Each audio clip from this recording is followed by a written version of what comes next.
So to me, it seemed like the main character got a kick out of violence. Later on in the movie, when she's with her husband, her ex-husband, it's not really clear, they're having intercourse, and she's not really into it. He's more into it than she is.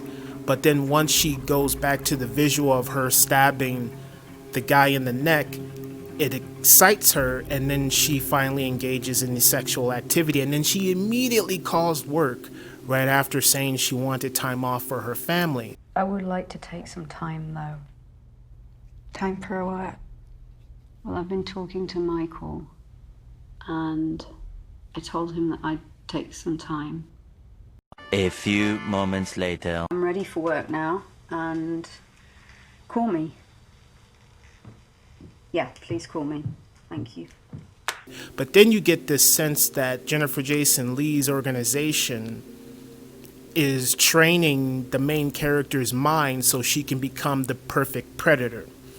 Because there are these sessions that the main character and Jennifer Jason Leigh go through where as soon as she gets out of, I think they call it interface, when the worm goes inside someone's mind and then the main character is able to control that person for a certain period of time to perform their mission, so there are no tracks left behind. It's just, oh, this person went crazy and killed this person. New developments in the shocking murder of lawyer Elio Mazza on Sunday night.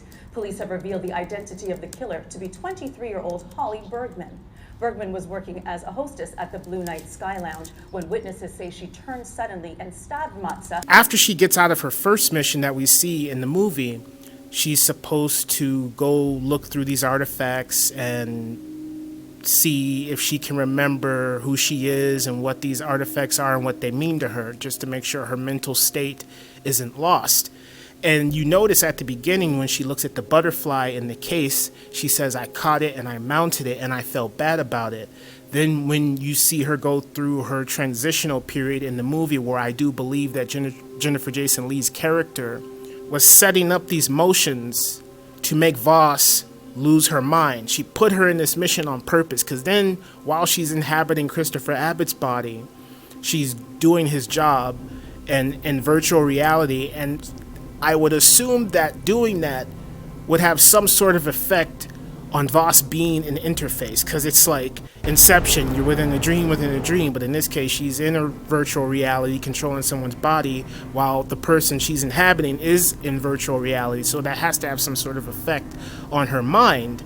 And then also she's seeing these particles in her reality, like there is this little white dot that is moving about, and she touches it and it disappears. So she's losing her mind slowly but surely, and this mission is pushing her over the edge. And I think it was intentional by the organization and Jennifer Jason Leigh's company, because even Jennifer Jason Leigh says, As time goes on, it's becoming increasingly important for me to find a replacement.